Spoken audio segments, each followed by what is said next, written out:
Well, there won't be any problems if the feast starts at that time. Everything has already been prepared. Mr. Zubair, I finished tallying things up here. Well, except for the guests. Is a simple reply really that much to ask of our guests? It's affecting our arrangements. Oh, it'll be fine. Besides, it never hurts to get things ready in advance. I was thinking the same thing. The feast will be held sooner or later, right? Hey, Nilu! Traveler, Paimon! We got your letters, so here we are! You're the best! The other guests haven't even replied yet. Huh? Are we the only ones that have arrived? Yeah, I had someone deliver letters to all of our guests. But maybe everyone is still busy with other things.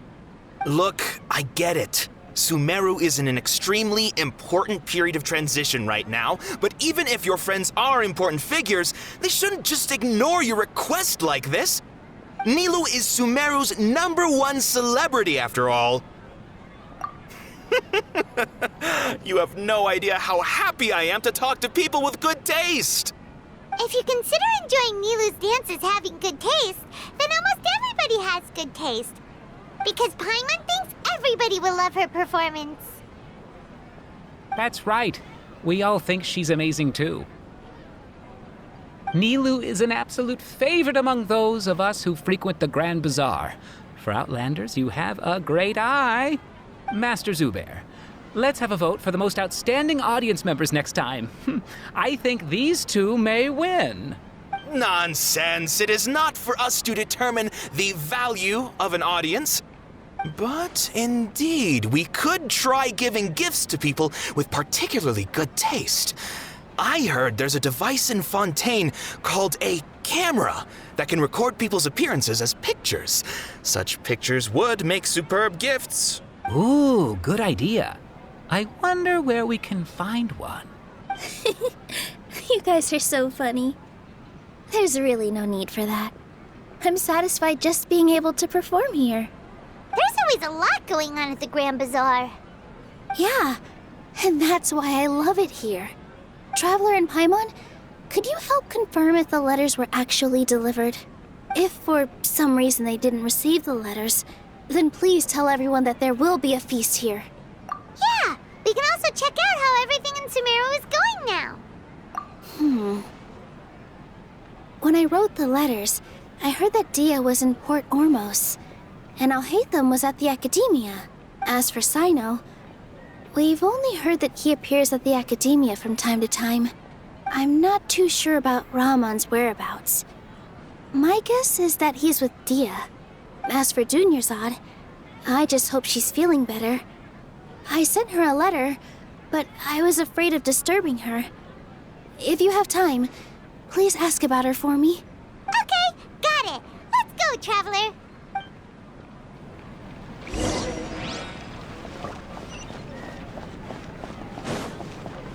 Welcome. Get your spices here.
We haven't seen Alhaitham anywhere.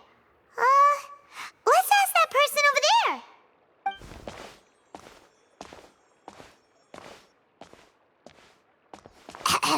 Hey there, have you seen Alhaitham around?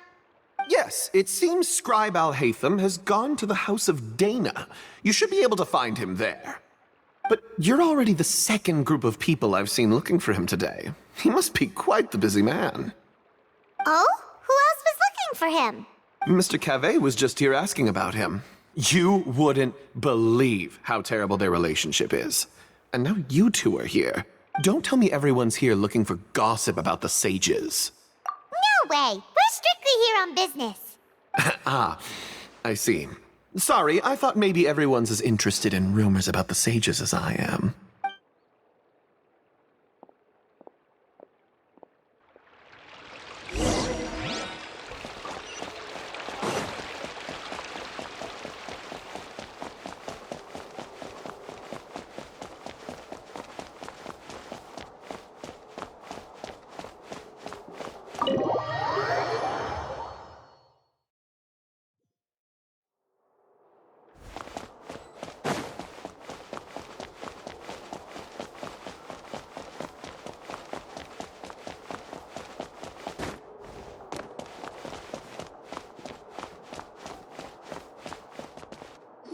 Hatham should be around here somewhere, right? Oh, he's over there! But it looks like he might not have time for us. Just put down that worthless book and tell me what happened in the academia. This is not just some worthless book. Do you have any idea how difficult it is to find a physical book like this in Sumeru? It doesn't matter. It's probably just another thing that you used your authority to get your hands on anyway. Just put it aside. Listen, I came back today only to hear that the sages have disappeared. Oh? You sound surprised. I thought you would already know the inside story. Would I be here asking you if I knew? You're the scribe, not me. So just tell me what you know already. Well, I almost became a sage. Huh? Oh, don't sound too surprised now. You're the renowned Kaveh, light of the Ksharawar. Besides, as a master builder and craftsman, chances are you'll be appointed as a sage too. Why do I feel like you don't really mean it? What makes you say that? Why would you question my heartfelt sincerity? Maybe it's because you've never said anything good about me before. Yeah, well, I share a similar sentiment, and anyone who knows you as well as I do would surely do the same. You... See? This is why I hate discussing anything with you. Your ridiculous and arrogant attitude always gets in the way. It seems that you really can't stand my personality. Ha! What was your first clue? Well, then you might as well move out of my house. Are you threatening me? Stooping to a new low, I see. Ugh, and don't change the subject. You, a sage? What a joke. The academia might as well just close tomorrow. Are they having a fight? Forget what's going on with the academia. Haven't you been busy with your construction project? Tell me, when are you going to build yourself a mansion? Don't get me started. I get angry just thinking about it. So, what great building did our master architect work on this time? Like I need to tell you. Keep your nose out of my business. No, I think we deserve to know. Where were you when Sumeru needed you most? I was in the desert for a large project, but considering Haravatat's utter ignorance of architectural and aesthetic matters, you probably wouldn't understand. Which is truly unfortunate. I can only pity the man who doesn't understand the first thing about beauty and romance. Unlike a true... hold on, wait a second. What do you mean by when Sumeru needed me most? Well, while you were out fiddling around in the desert, many people came together to save Sumeru. Ha! And you think I'd believe that? Look, all you really need to know is that Azar and all his accomplices have all been overthrown. Huh? What nonsense are you talking about? It's no skin off my nose if you don't believe me. It's not like my Darshan was the one trying to apply for funding from the Grand Sage. Yours, though, on the other hand... You know what? I'll ask around. I'm sure someone knows what's going on here. You're dead if I find out you're lying to me.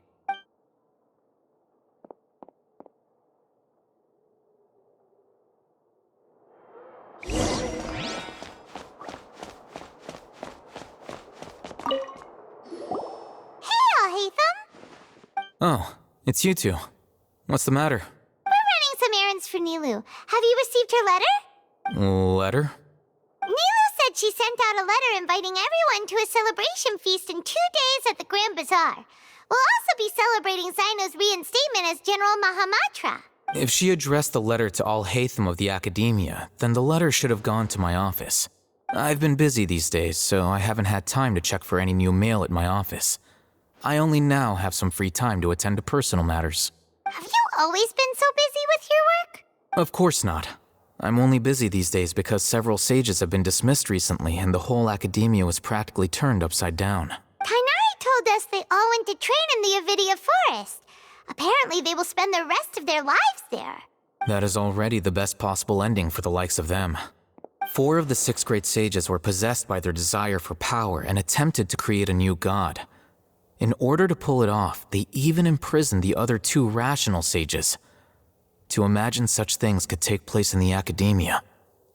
Yeah, you're right. Huh. Feels kind of strange to hear them called that after all this time. But then again, the 6 great schools sounded pretty impressive too. Yes, at least that's how they're supposed to sound. It's said that when the Academia was first founded, the Dendro Archon herself established the 6 great schools, each representing one of the 6 different types of wisdom. Numerous Darshans have sprung up and faded. Only the 6 Darshans, attaching themselves to the 6 great schools, have stood the test of time and obtained permanent seats in the Academia. Now, the 6 Darshans are nearly synonymous with the 6 great schools, and the leaders selected for the schools are the 6 great sages. Among the 6 great sages, there is one central leader, the Grand Sage. Unfortunately, only the sages from Vahumana and Amorta remain now. They were imprisoned for opposing Azar and were only rescued after Azar's downfall. So who's managing things in the other 4 schools now? Do they need to find someone new? Yes. Normally, new sages are selected based on a strict set of criteria. Oh, didn't you just say something about becoming a sage? If they pick you, then we'd have a huge connection in Sumeru. Yes, about that. You didn't let me finish my sentence. The person in charge of personnel affairs nominated me to be the Grand Sage in place of Azar and help Lesser Lord Kusanali manage the Academia. But I refused. Huh? But why? Ugh, can't you be a little more ambitious? I'm not even interested in being one of the 6 great sages. Like I said before, I don't like being a leader. Oh, all right. So are you busy these days trying to find others to take the job? That's not my job either.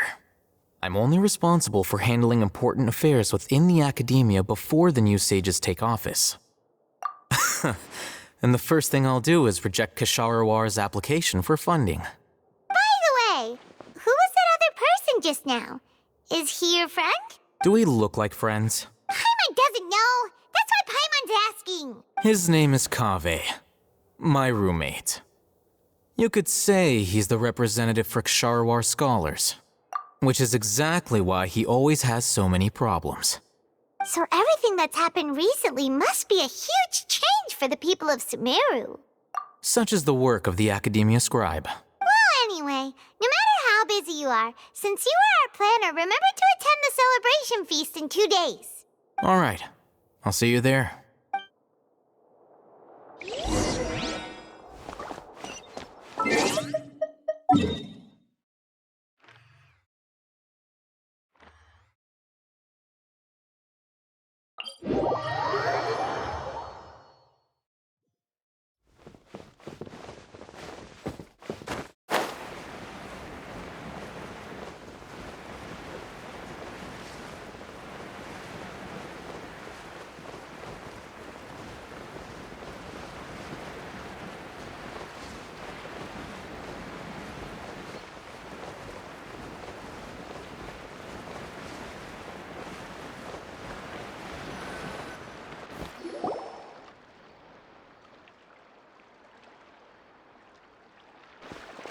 This is Port Ormos. Now where could... Is that Paimon I hear? Huh? Oh, it's been a while. How are you doing? Dinyarzad! It's been so long since we've seen you! I'm doing well. I can go as far as saying I have never been happier in my entire life. I don't know if you've heard, but Elazar has completely disappeared, and all the patients have recovered. You kidding? Knowing them and the connections they've got, I'm sure they've heard about it. Yeah! That's right. My lady is feeling better now, so I'm accompanying her for a walk. Why do you still call me that, Dia? You've already informed my father of your resignation.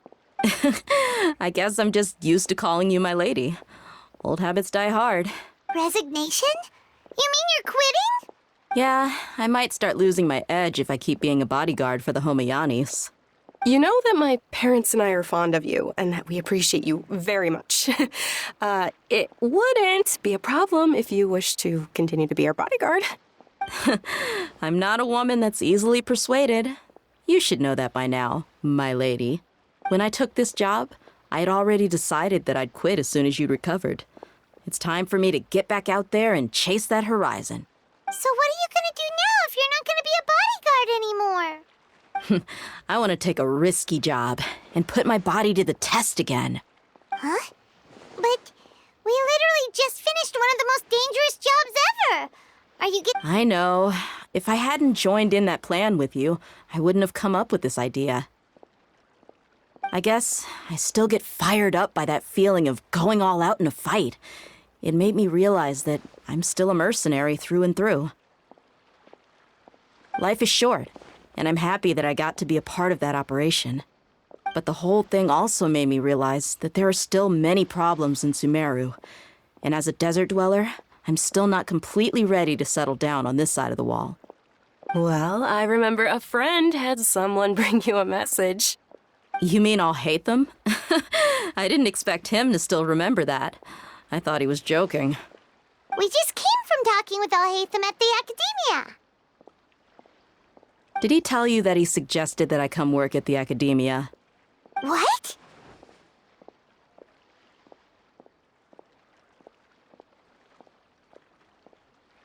I heard that Azar and his cronies fell from power, and Alhaitham told me that now was a good time to find a job in the Academia, but only if I wanted to. Whoa. Paimon can't see you being anything other than a mercenary. Me neither. But I think Dia would look great dressed up as a scholar. Ugh, forget about it. I wouldn't last 10 seconds in there. Alhaitham probably just liked the way I worked and knew I'm good in a fight, so he suggested I find some work in the Academia. But you know, if you take him up on the offer, Sino might actually agree and let you become a Matra. Because you're super amazing. The Matra have all the talent they need as long as they have Sino. I prefer to be free to live however I choose. In fact, I chose this job from the very start because I knew it'd be right up my alley. Even if being a mercenary means facing all kinds of danger. A lion has to return to the wild sooner or later. If anything, being your bodyguard has been unfamiliar territory for me. I don't want to see you go, but I'll respect your decision. I'm glad to hear you say that. Come on, no need for the sad face. It's not like we'll never meet again. Once the whole Dendro Archon thing is settled, everything in Sumeru will take a turn for the better. That makes me happy too. But a peaceful society will probably mean less demand for mercenaries like me. Before long, we'll be a dying breed. So I'd better get to work while I still can. Huh? But wait a second. You make it sound like you're leaving now. Well, no, not yet at least. I promised my lady I'd stick around until next week. So, have you been in Port Ormos this entire time? We were wondering if you had received a letter from Nilu. Oh, did Nilu write to us? She heard that you were seen in Port Ormos, so she sent the letter here. Huh. It was probably sent to the inn that we're staying at. My lady has been very energetic lately and keeps taking me on hikes, staying out even into the night. By the time we get back, the receptionist is usually off napping on the job. Right, and we tend to leave quite early in the morning, so the old man on duty is also usually dozing off. So what it really sounds like is that the person on duty is always asleep. I bet the letter's at the reception desk. I'll go check later. No wonder there wasn't a reply. You never received the letter. Good thing Nilu asked us to come and check on that. Sorry to make you two come all the way out here. It must be something important for Nilu to specifically write to us like that. Yes, she said they were preparing a victory feast in the Grand Bazaar, and will also be celebrating Sino's reinstatement as General Mahamatra. She was hoping you could come. Great! I'll be sure to attend. Count me in too. But is there some sort of dress code or anything for the feast? Can I just show up looking like this? Since it's being organized by Nilu, I don't think she'll be too picky about that. If anything, I think she wants to see us as our most natural selves. All right, then this is how I'll show up. The feast will be held in 2 days, so don't forget. Sure. Thank you so much for letting us know. We'll see you there. Oh, by the way, do you happen to know where Sino and Raman are? The General Mahamatra always comes and goes without a trace. Normally no one knows his whereabouts. Oh. But last time we met, he mentioned that he had something to do in Aru village. You can try your luck there. As for Raman, your guess is as good as mine. I only remember he said that he had something to discuss with Sino. You can ask Sino when you meet him. Don't mention it. All right, on to our next stop.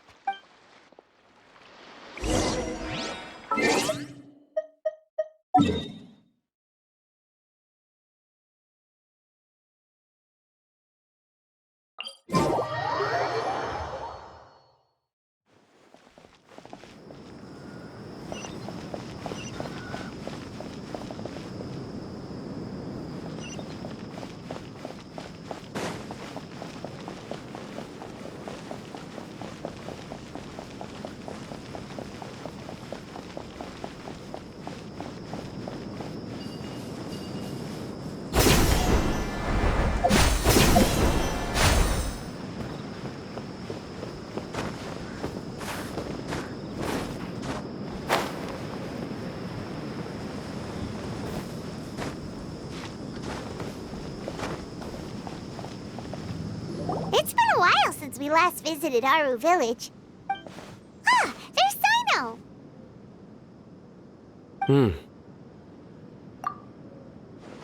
What brings you here? We recovered well, and Tanari agreed to let us leave, so now we're out and about again. It seems Gandharvaville's medical treatment is still as good as ever. Mm-hmm, and Tanari is recovering well, too. That's good to hear. Yeah, you're the one who brought us to him when we lost consciousness, right? Thanks for that. You're welcome. Tainari has excellent medical skills, and Kale is quite attentive.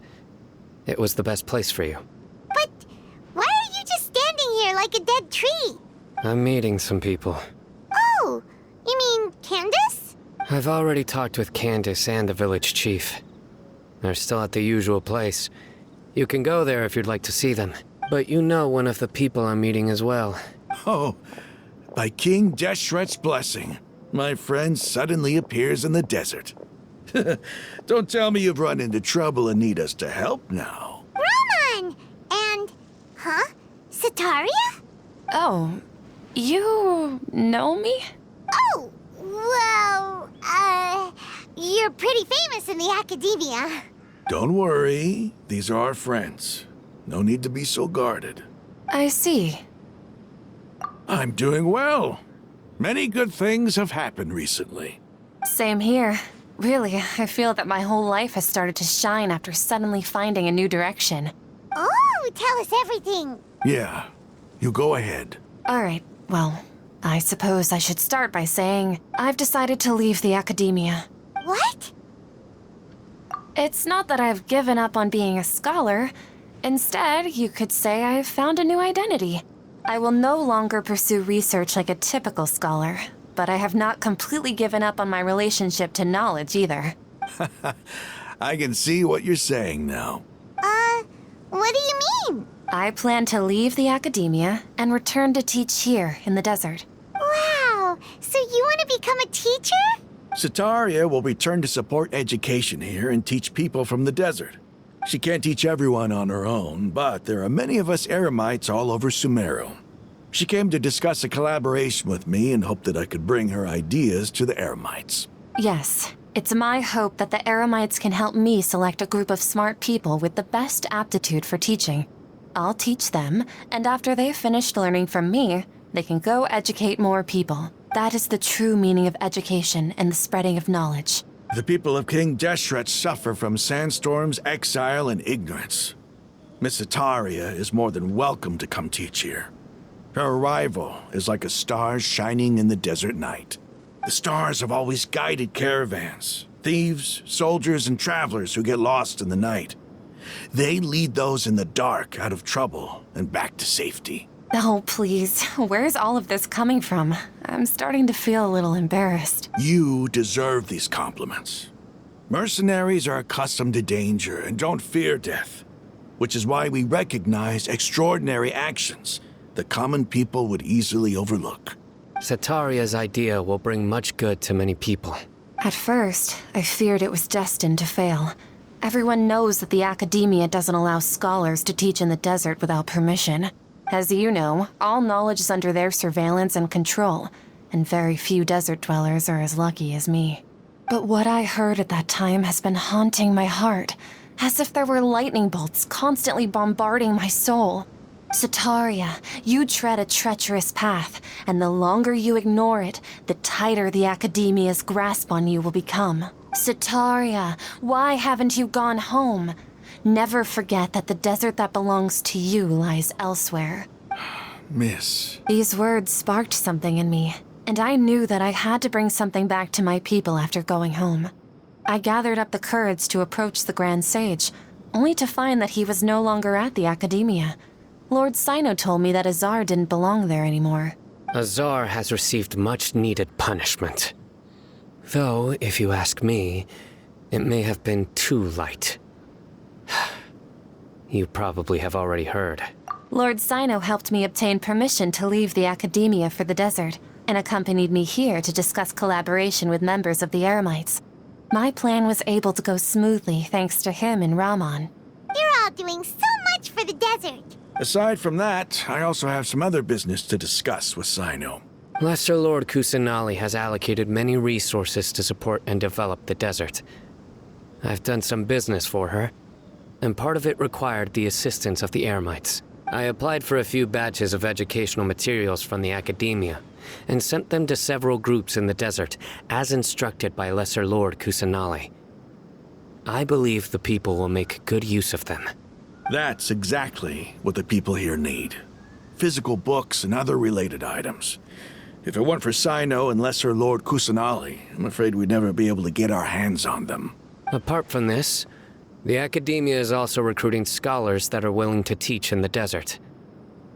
I'll let you and Setaria know as soon as I have any more news.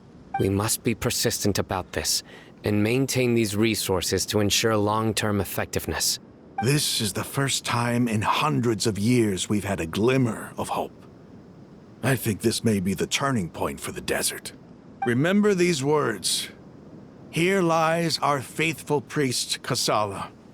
His wisdom is a miracle among the people, deserving of high praise and admiration. I hope people with wisdom like that priest will rise again among the desert dwellers. Then we'll once again see the wisdom and glory that once shook the world. Enough about us. Are you here to discuss some business too? No, not at all. We're actually here on behalf of Milu. Nilu wanted to write to everyone, but she wasn't sure where the letters should be sent, so she asked us to come find everyone personally. A celebration feast will be held in 2 days at the Grand Bazaar. She hopes that all of you will be able to attend. At the feast, we'll also be celebrating Sino's reinstatement as General Mahamatra. Although, judging from your appearance, it seems you've already been reinstated. Paimon thought you would only start working for the Academia after the feast. Celebration? Feast? It's the first I've heard of it. Tainari was right. He really didn't know. This feast is for you, Sino. Sounds to me like you'll have to be there. It's rare to see that kind of expression from Lord Sino. You must not like feasts very much. No, not really. But I'll go. Well, I still have a lot to handle here. Besides, I need to look after Miss Sataria in the desert, so I'll have to pass. I'm afraid I won't be able to join you. Although, if you'd be so kind, please give a message to Miss Nilu for me. The message is, I'm sorry for how I treated you before, but now I understand the beauty of your dance. It's like a light shining in the sky. You and the art you symbolize are not only beautiful, but also lively and powerful, so much so that it was prohibited. Please keep dancing, and someday, I'll be able to appreciate your art in person. Okay, we've got all that down. Our job here is complete as well. Oh, Sino, remember, party's in 2 days. Make sure you're there. Got it.